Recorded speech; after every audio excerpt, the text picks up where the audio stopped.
Lukas, unang kabanata. Yamang marami ang nagpilit mag-ayos ng isang kasaysayan noong mga bagay na naganap sa gitna natin.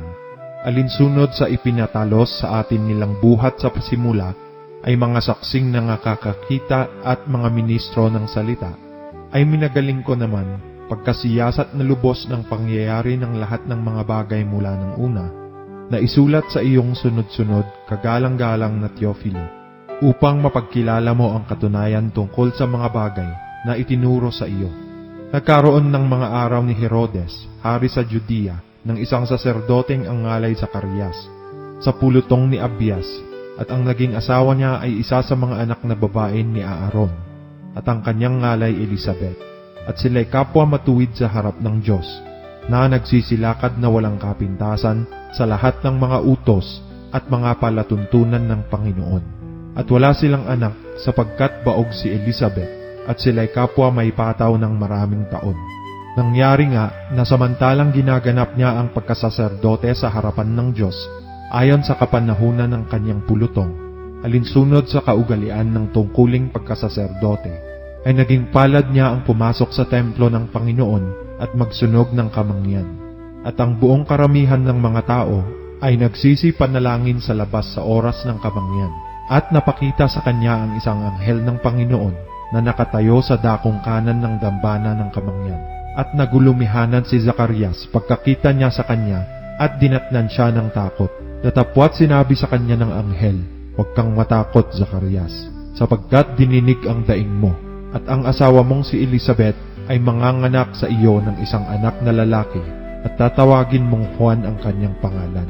At magkakaroon ka ng ligaya at galak, at marami ang maliligaya sa pagkapanganak sa kanya, sapagkat siya'y magiging dakila sa paningin ng Panginoon, at siya'y hindi iinom ng alak, ni matapang na inumin, at siya'y mapupuspos ng Espiritu Santo mula pa sa tiyan ng kanyang ina. At marami sa mga anak ni Israel ay papagbabaliking loob niya sa Panginoon na kanilang Diyos. At siya'y lalakad sa unahan ng kanyang mukha na may espiritu at kapangyarihan ni Elias, upang papagbaliking loob ang mga puso ng mga ama sa anak, at ang mga suwail ay magsilakad sa karunungan ng mga matuwid, upang ipaglaan ang Panginoon ng isang bayang nahahanda.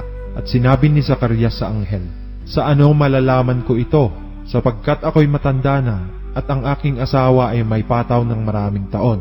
At pagsagot ng anghel ay sinabi sa kanya, "Ako'y si Gabriel, na nananayo sa harapan ng Diyos. At ako'y sinugo upang makipag-usap sa iyo, at magdala sa iyo nitong mabubuting balita. At narito, mapipipi ka at hindi ka makapangungusap, hanggang sa araw na mangyari ang mga bagay na ito, sapagkat hindi ka sumampalataya sa aking mga salita, na magaganap sa kanilang kapanahunan." At hinihintay ng bayan si Zacarias, at nanganggigilalas sila sa kanyang pagluluwat sa loob ng templo. At nang lumabas siya, ay hindi siya makapagsalita sa kanila, at hininagap nila na siya'y nakakita ng isang pangitain sa templo, at siya'y nagpatuloy ng pakikipag-usap sa kanila sa pamamagitan ng mga hudyat at nanatiling pipi.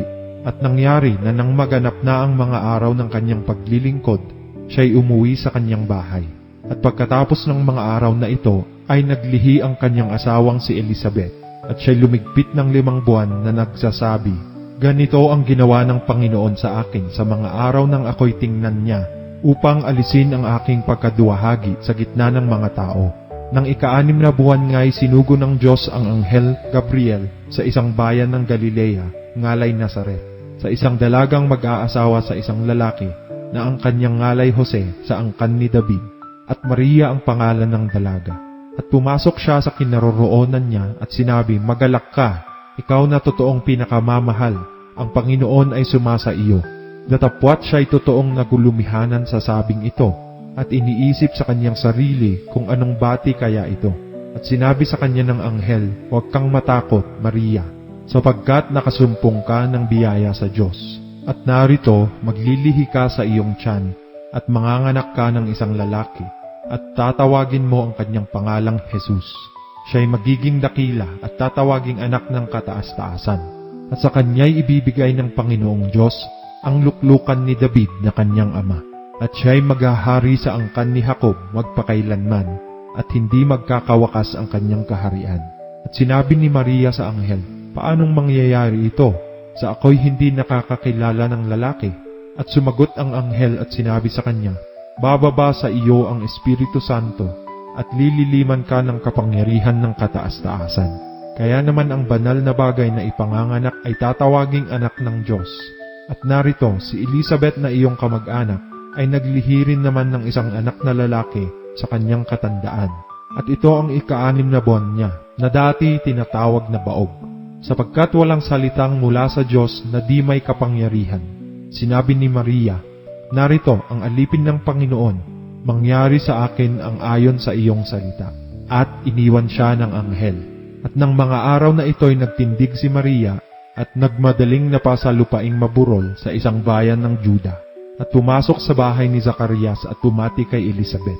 At nangyari, pagkarinig ni Elizabeth ng bati ni Maria, ay lumukso ang sanggol sa kanyang tiyan at napuspos si Elizabeth ng Espiritu Santo. At sumigaw siya ng malakas na tinig at sinabi, "Pinagpala ka sa mga babae, at pinagpala ang bunga ng iyong tiyan. At ano't nangyari sa akin na ang ina ng aking Panginoon ay pumarito sa akin? Sapagkat ganito, pagdating sa aking mga pakinig ng tinig ng iyong bati, lumukso sa tuwa ang sanggol sa aking tiyan. At mapalad ang babaeng sumampalataya, sapagkat matutupad ang mga bagay na sa kanya'y sinabi ng Panginoon." At sinabi ni Maria, "Dinadakila ng aking kaluluwa ang Panginoon, at nagalak ang aking espiritu sa Diyos na aking tagapagligtas, sapagkat nilingap niya ang kababaan ng kanyang alipin. Sapagkat, narito, mula ngayon ay tatawagin akong mapalad ng lahat ng maghahali-haliling lahi, sapagkat ginawan ako ng makapangyarihan ng mga dakilang bagay, at banal ang kanyang pangalan.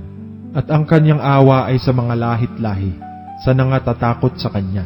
Siya'y nagpakita ng lakas ng kanyang bisig, isinambulat niya ang mga palalo sa paggugunam-gunam ng kanilang puso. Ibinaba niya ang mga prinsipe sa mga luklukan nila, at itinaas ang mga may mababang kalagayan. Binusog niya ang nangagugutom ng mabubuting bagay, at pinaalis niya ang mayayaman na walang anuman. Tumulong siya sa Israel na kanyang alipin, upang maalaala niya ang awa, gaya ng sinabi niya sa ating mga magulang, kay Abraham at sa kanyang binhi magpakailanman. At si Maria ay natirang kasama niya na may 3 buwan at umuwi sa kanyang bahay.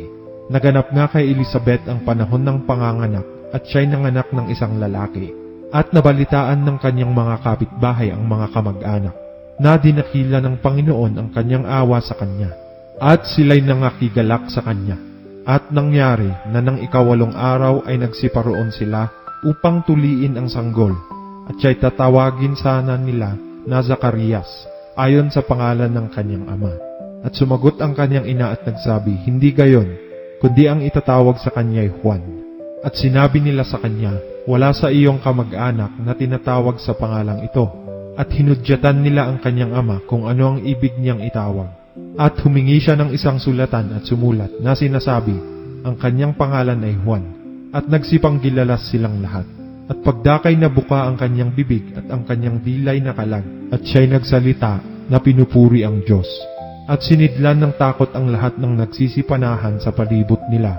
At nabansag ang lahat ng mga bagay na ito sa lahat ng lupaing maburol ng Judea.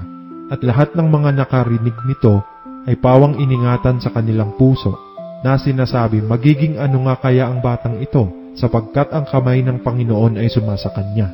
At si Zacarias na kanyang ama ay napuspos ng Espiritu Santo at ng hula na nagsasabi, "Purihin ang Panginoon, ang Diyos ng Israel, sapagkat kanyang dinalaw at tinubos ang kanyang bayan. At nagtaas sa atin ng isang sungay ng kaligtasan sa bahay ni David na kanyang alipin.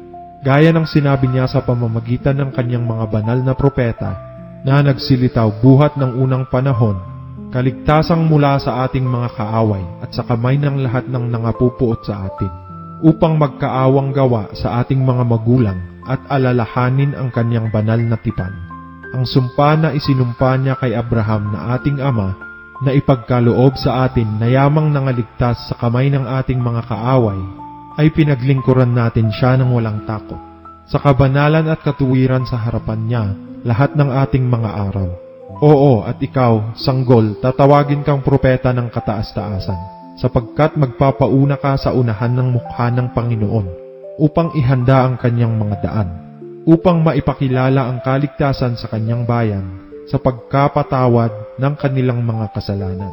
Dahil sa magiliw na habag ng aming Diyos, ang pagbubukang liwayway buhat sa kaitaasan ay dadalaw sa atin, upang liwanagan ang nangakalugmok sa kadiliman at sa lilim ng kamatayan, upang itumpak ang ating mga paa sa daan ng kapayapaan, at lumaki ang sanggol at lumakas sa espiritu, at nasa mga ilang hanggang sa araw ng kanyang pagpapakita sa Israel.